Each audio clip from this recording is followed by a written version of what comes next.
अस्सलाम वालेकुम। मैं हूं राना अदनान शबीर खान और आप देख रहे हैं नवाए फ़िक्र। मैं इस वक्त ऑरेगन के एक शहर ओकलैंड में हूं जिसकी आबादी 900 प्लस है और ये सब के सब लोग लंबर के बिज़नेस से ताल्लुक़ रखते हैं।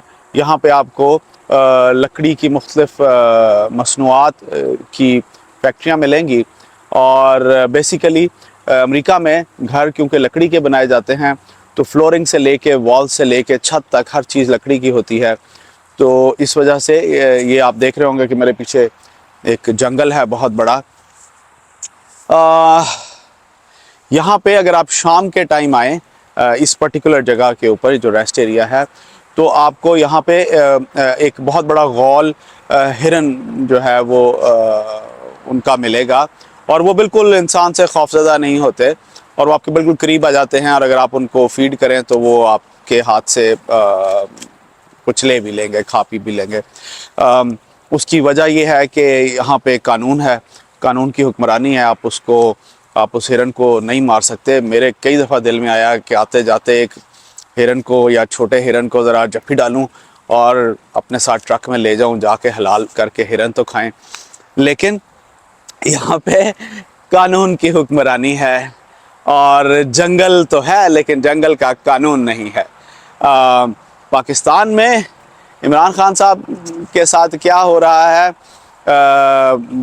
वहाँ किस किस्म का कानून है, प्रॉबेबली आज उनको अदालतों से काफ़ी रिलीफ मिला और सबसे मज़ेदार बात ये थी कि इमरान खान साहब ने वहाँ पे जज साहब के सामने एक बात की कि उनके ऊपर तकरीबन 80 प्लस मुकदमात हैं और तकरीबन 12 मुकदमात अगर और हो जाएं तो उनकी सेंचुरी जो है वो कंप्लीट हो जाएगी। बहरहाल अहमद मुख्तार से इस्लामाबाद में पूछते हैं कि खान साहब को मुख्तलिफ अदालतों से क्या क्या रिलीफ मिले। जी अहमद। अस्सलाम वालेकुम राना साहब, आज काफ़ी रिलीफ मिल गया खान साहब को इस्लामाबाद हाई कोर्ट से भी और लाहौर हाई कोर्ट से भी। तकरीबन 9 केसेस में बेल ग्रांट की उनको लाहौर हाई कोर्ट ने, क्योंकि आज वो अदालत में पेश हो गए। मेरा ख्याल एक बड़ा इशू था कोर्ट की तरफ से कि वो पेश नहीं हो रहे थे और इसी वजह से काफ़ी ज़्यादा प्रेशर भी आ रहा था कि वो अदालत में पेश हों। तो उनका अदालत में ना पेश होना लोगों को भी साथ ले गए, लेकिन जब पेश भी हुए तो खैर उस वक्त भी वो केसेस तो बनते ही चले गए थे। तो बहरहाल आज जो है वो काफ़ी बर्फ़ पिघली। खान साहब को एक तो 9 केसेस में तकरीबन एक में 7 दिन के लिए और एक में 10 दिन के लिए बेल मिल गई, तो जो काफ़ी अच्छा। आज भी वो खैर जम्मे गफ़ीर के साथ गए थे, हज़ारों सैकड़ों लोग उनके साथ थे, अच्छी खासी बड़ी तादाद में, लेकिन उन्होंने अपनी रैली भी पोस्टपोन कर दी और कह लें कि अब वो मंडे को शायद रैली कर रहे हैं, संडे को नहीं कर रहे। तो ये काफ़ी हेल्पफुल रहा उनके लिए। एक दूसरा, इस्लामाबाद हाई कोर्ट ने भी उनको रिलीफ दे दिया और इस्लामाबाद हाई कोर्ट ने भी ये किया कि उनको जो है पुलिस को ये कह दिया कि खान साहब को अरेस्ट ना किया जाए। तो शाखाना केस में पुलिस अभी भी चाह रही थी कि उनको अरेस्ट किया जाए। जो भी हुक्म थे इस्लामाबाद पुलिस की तरफ से बयान, पंजाब पुलिस की तरफ से बयान, तो बहरहाल फाइनली ये हुआ कि दोनों की तरफ से उनको अच्छी खासी जो है रिलीफ मिल गया, जो कि बड़ा खुशाइन था खान साहब के लिए। तकरीबन 8 टेररिज्म के केस हैं, 1 सिविल केस है। 7 दिन की बेल एक में मिली, 10 दिन की बेल दूसरे में। तो काफ़ी कह लें कि पॉजिटिव रही ये सारी चीज़ें। दोपहर के बाद वो गए और अच्छा खासा उन्होंने कह लें कि कोर्ट ने उनके साथ जो है पॉजिटिवली वो कर दिया, जो कि उनके लिए कह लें कि काफ़ी रिलीफ आ गया। जमान पार्क जो एक किस्म का मैदान जंग बना हुआ था, वो कह लें अब काफ़ी उसमें उनको रिलीफ मिलने से बचत हो गई। तो ये कह लें कि एक बड़ी अचीवमेंट थी खान साहब की तरफ से। कोर्ट्स को खान साहब ने ये बड़ी एक कह लें कि रिलीफ दे दिया आज के दिन। जी डॉक्टर। जी अहमद, कल की बात है कि एक शख्स जिसका नाम इकबाल खान है और वो सूफ़ी मोहम्मद का राइट हैंड था सवात में, और इन्होंने वहाँ दहशत गर्दी फैला रखी थी और लोगों की गर्दनें काटने में ये हिचकिचाते नहीं थे। और जब सूफ़ी मोहम्मद साहब भाग गए और वहाँ पे ऑपरेशन हुआ तो ये साहब पकड़े गए और तकरीबन 8-9 साल इन्होंने जेल काटी और अभी जेल से बाहर आ गए हैं। और ये स्पॉट हुए, बल्कि इन्होंने वहाँ से कोई लोगों को से बातचीत भी की इमरान खान साहब के घर के बाहर, और सुनने में ये आ रहा है कि उन्होंने سی ایم صاحب KPK کے سی ایم صاحب نے ان کو PTI میں شامل کرا دیا ہے، میرے لیے ایک بہت خطرے کی نشانی ہے. وہ میں اینڈ میں کنکلوژن میں آپ کو بتاؤں گا. لیکن آج مریم نواز نے اس بال کو بہت اچھے طریقے سے کھیلا اور چھکا اسٹیڈیم سے باہر مارا، اور انہوں نے ایک پریس کانفرنس میں کہا کہ PTI کو ایک دہشت گرد جماعت ڈکلیئر کر دینا چاہیے. اور اس کے ساتھ ساتھ وہ کافی آج غصے میں تھی. انہوں نے پچھلے چیف جسٹس صاحب کی بھی کافی سرزنش کی کہ جناب وہ ان کے والد کو مختلف برے ناموں سے پکارتے رہے اور القابات سے ان کو نوازا. تو آئیے چلتے ہیں، احمد سے پوچھتے ہیں کہ ان دونوں باتوں کی کیا ڈیٹیل ہے ان کے پاس. جی رانا صاحب، دوسرا جو اہم چیز تھی وہ یہ تھی کہ مریم نواز صاحبہ نے آج ایک پریس کانفرنس کی اور انہوں نے اچھا خاصا PTI کے لیے جو ہے وہ انہوں نے لتاڑا، اور انہوں نے کہا کہ PTI کو as a terrorist party deal کرنا چاہیے. اس کا بیک گراؤنڈ کچھ یہ بنتا ہے کہ ایک اقبال خان صاحب کے نام کے آدمی تھے جو PTI کی طرف سے خان صاحب کو ڈیفینڈ کر رہے تھے زمان پارک میں. یہ کسی دور میں تحریک طالبان میں رہے، کئی سال جیل کاٹی، اور جیل کاٹنے کے بعد واپس آئے اور پھر آ کے اب ایکٹیو پولیٹیکل ورکر کے طور پہ کام کر رہے ہیں. مجھے یہ تھوڑا سا یہ ایسے لگا کہ جیسے پرانے طالبان جو ہیں وہ اب ٹیررزم چھوڑ کے مین اسٹریم پالیٹکس میں آ گئے ہیں. ان کو مین اسٹریم کرنا، جو ہم مدرسوں کے بھی ریفارمز کرتے ہیں اس میں بھی ہماری کوشش ہوتی ہے کہ جو ایکسٹریمزم کا ایلیمنٹ ہے اس سے نکال کے ان کو مین اسٹریم درمیانی دھارے میں لایا جائے، ان کو مین اسٹریم پالیٹکس میں لایا جائے. تو میرا خیال ہے یہ تو ایک پازیٹیو چیز تھی کہ ان لوگوں کو یہاں پہ لایا گیا. لیکن مریم نواز صاحبہ نے اس کو اچھا خاصا یوز کیا کہ یہ صاحب جو ہیں یہ تحریک طالبان کی میں ہیں اور PTI کو ایز اے ٹیررسٹ پارٹی کے طور پہ ڈیل کیا جائے، اور حکومت کو چاہیے اور پولیس کو چاہیے کہ ان پہ ٹیررزم کی جو بھی وہ کہتے ہیں کہ لگیں، اور اس طریقے سے، اور انہوں نے اسٹیٹ کے خلاف ایز اے ٹیررسٹ پارٹی کے طور پہ ایکٹ کیا ہے. تو اچھا خاصا مریم صاحب غصے میں تھی، اور انہوں نے جسٹس کھوسا کو بھی کافی، جو پرانے چیف جسٹس رہے ہیں ان کو بھی کافی لتاڑا کہ انہوں نے سیسیلیل مافیا کہا تھا اس دور میں نواز شریف صاحب اور ان کی فیملی کو. تو کہہ لیں کہ اچھی خاصی انہوں نے. اور پھر زلمے خلیلزاد کی جو زلمے خلیلزاد جو امریکن حکومت کے نمائندے تھے افغانستان کے اور پاکستان کے معاملات میں، ان کو بھی لتاڑا کہ وہ کون ہوتے ہیں پاکستان کے معاملات میں داخلت کرنے والے. انہوں نے بھی عمران خان صاحب کے حق میں اسٹیٹمنٹ دی تھی. تو مریم نواز صاحب کی یہ جو پریس کانفرنس تھی اس میں اچھا خاصا ان کا غصہ نظر آیا کہ PTI کے اوپر وہ تو کہہ رہی تھی کہ PTI کو ٹوٹلی بین کر دیں اور ان کو ٹیررسٹ پارٹی ڈکلیئر کر دیں، اور اس طریقے سے اسٹیٹ ان کو آہنی ہاتھ سے نپٹے.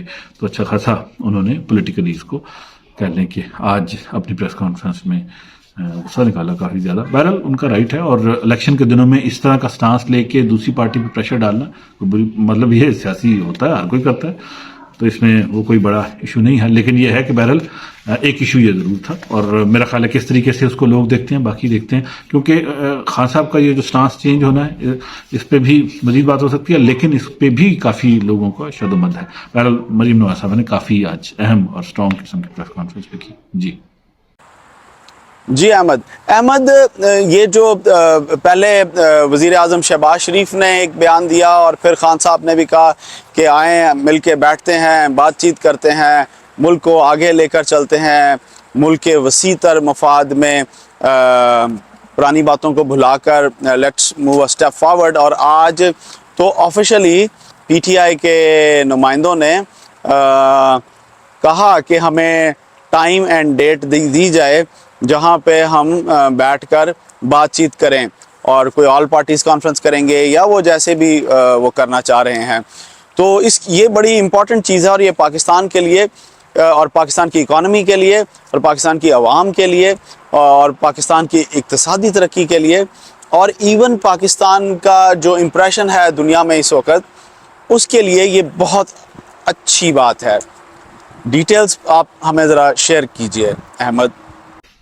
جی رانا صاحب، آج فواد چودھری صاحب، اسد عمر صاحب وغیرہ نے، فواد چودھری صاحب عمران خان صاحب کے وکیل بھی تھے آج ویسے لاہور ہائی کورٹ میں، فواد چودھری صاحب اسد عمر صاحب نے ایک میڈیا سے ٹاک کی اور انہوں نے یہ کہا کہ حکومت ہمیں جگہ بتائے، ٹائم بتائے، لوگ بتائیں کن سے ملنا ہے.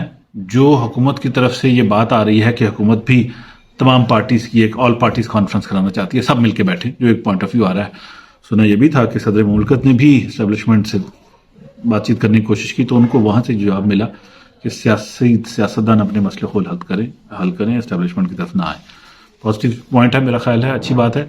अब सियासतदान को मिल बैठना है. खान साहब की तरफ से कल जो स्टेटमेंट का आना है जिससे एकदम फिजा बदल गई है, खान साहब और उनकी जमानतें भी होगी, काफी जो प्रेशर लग रहा था कि प्रेशर उन पर बहुत ज्यादा आ गया है और वो अपना स्टांस चेंज नहीं कर रहे, वो किसी के साथ बैठना नहीं चाहते.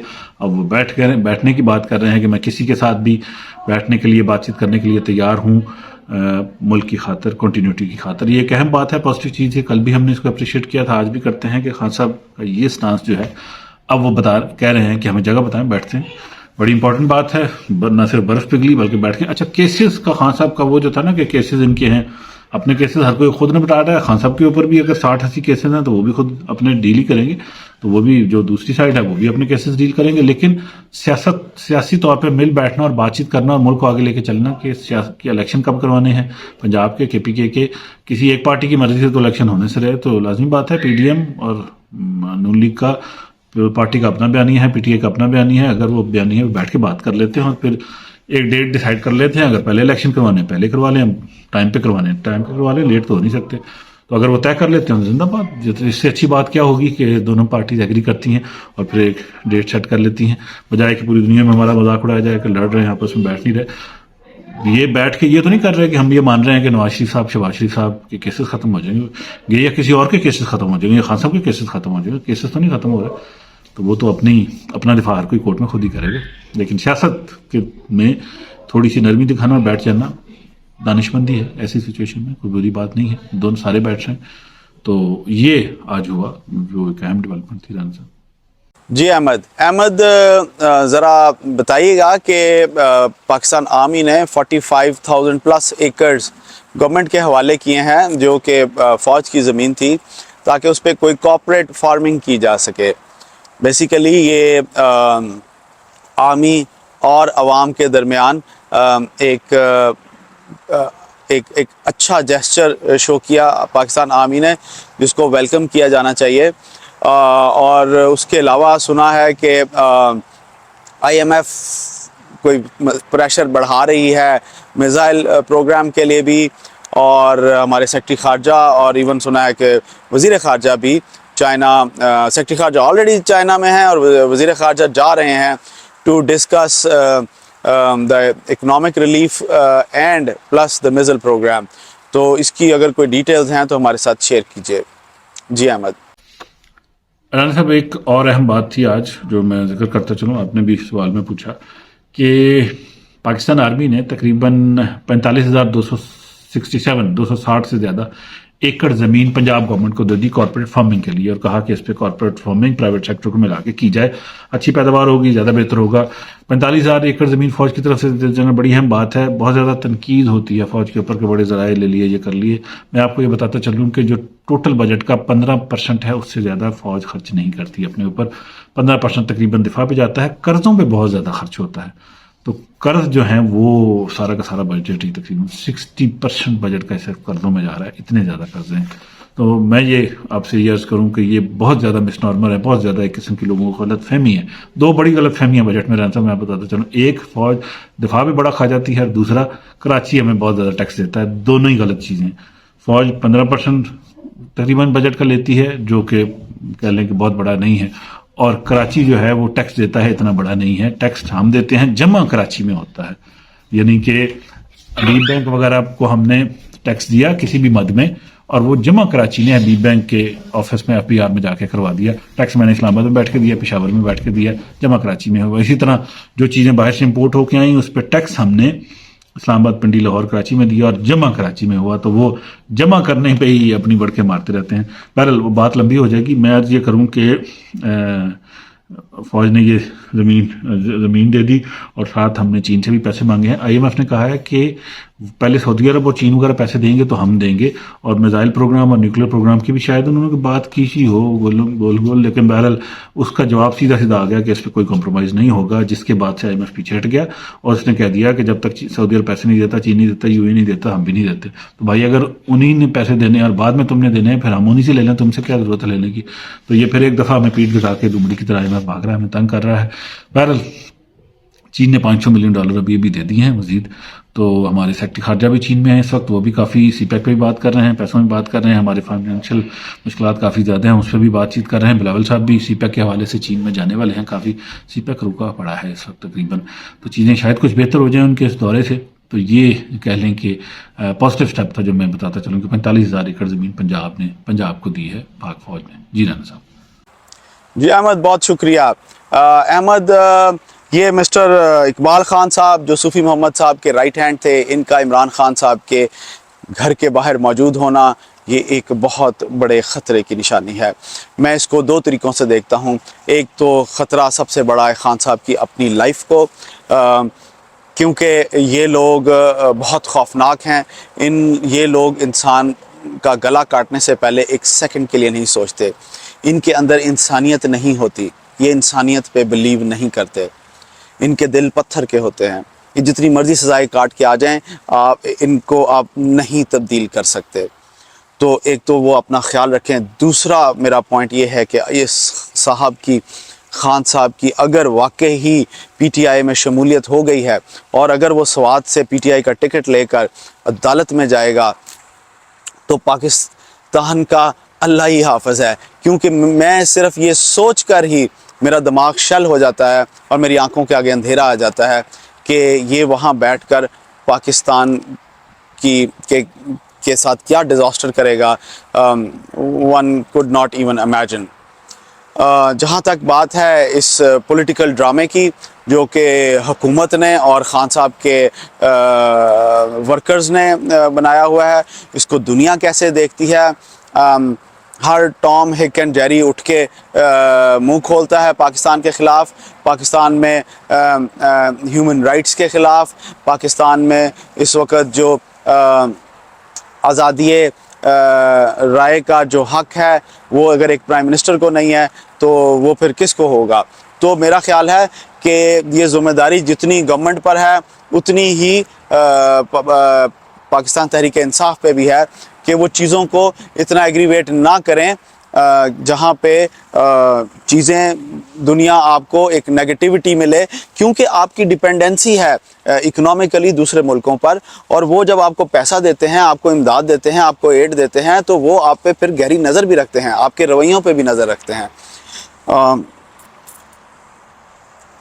میں آپ سب سے اس کے بعد اجازت لوں گا پروفیسر اشفاق کی اس دعا کے ساتھ. اللہ آپ کو آسانیاں نصیب فرمائے اور آسانیاں تقسیم کرنا نصیب فرمائے. السلام علیکم.